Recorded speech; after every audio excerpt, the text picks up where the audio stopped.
Shalom saudaraku yang dikasihi Tuhan Yesus Kristus. Topik kita hari ini bicara tentang lari dari Tuhan tidak pernah menyelesaikan masalah. Ketika ada teguran dari Tuhan, tidak semua orang mau merespon dengan bertobat.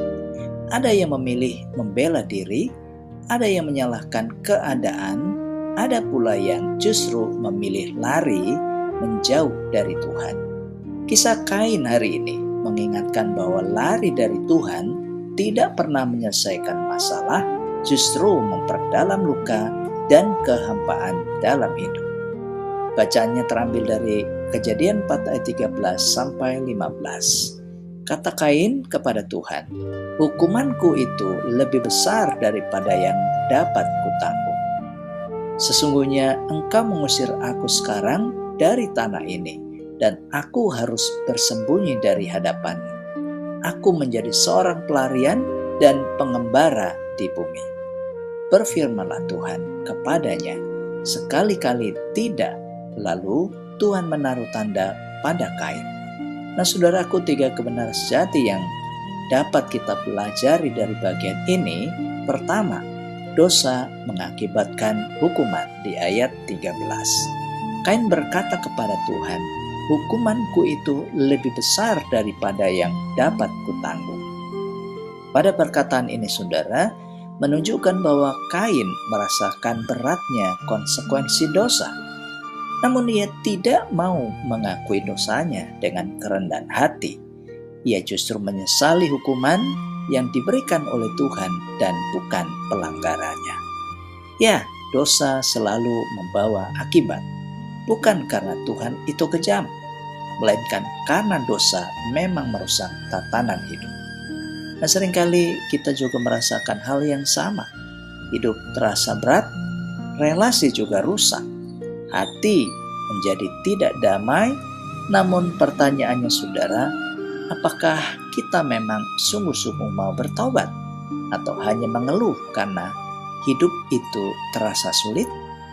Yang kedua saudara, dosa membuat orang salah paham terhadap pribadi Tuhan di ayat 14. Kain berkata bahwa ia merasa tersembunyi dari hadapan Tuhan. Ia menganggap bahwa Tuhan telah mengusir dan meninggalkannya. Padahal saudara, Tuhan masih berbicara. Tuhan masih memberi perlindungan, namun dosa itulah yang membuat cara pandang Kain terhadap Tuhan menjadi keliru. Dosa selalu merusak pengenalan kita pada pribadi Tuhan. Tuhan yang penuh kasih dipandang kejam. Tuhan yang mengoreksi dipandangnya menghukum. Ketika hati dipenuhi dosa saudara, kita tidak lagi melihat pribadi Tuhan dengan benar. Kita mulai takut datang kepadanya. Padahal justru Tuhanlah satu-satunya tempat untuk kita dipulihkan.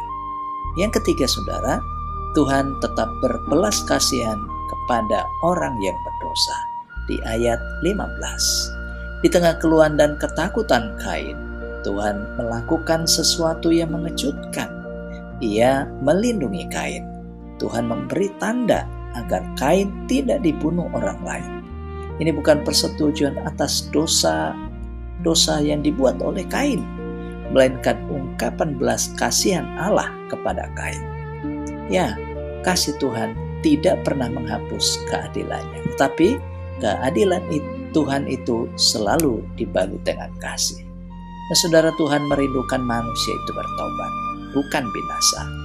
Kasih karunia Tuhan seharusnya melembutkan hati, bukan membuat kita semakin menjauh. Pertanyaannya adalah, apakah aku lebih sering mengeluhkan akibat dosa daripada sungguh-sungguh bertobat? Apakah dosaku membuat aku melihat Tuhan sebagai pribadi yang salah dan menakutkan? Dan bagaimanakah aku merespon belas kasihan Tuhan? Dengan bertobatkah atau dengan menjauh? Mari kita berdoa. Tuhan Yesus, aku datang kepadamu dengan kejujuran.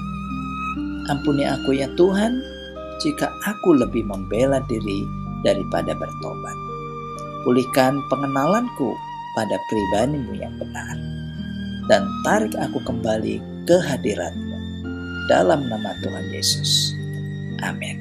Nah, saudaraku, mari arahkanlah hati dan terimalah berkat-Nya.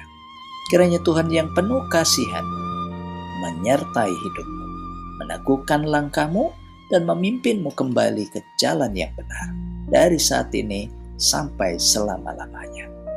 Amin. Nah, saudara, demikian firman Tuhan hari ini. Sampai jumpa pada renungan berikutnya. Jika saudara membutuhkan doa atau konseling, silakan hubungi nomor yang tertera pada deskripsi video ini. Terima kasih, Tuhan Yesus memberkati. Shalom.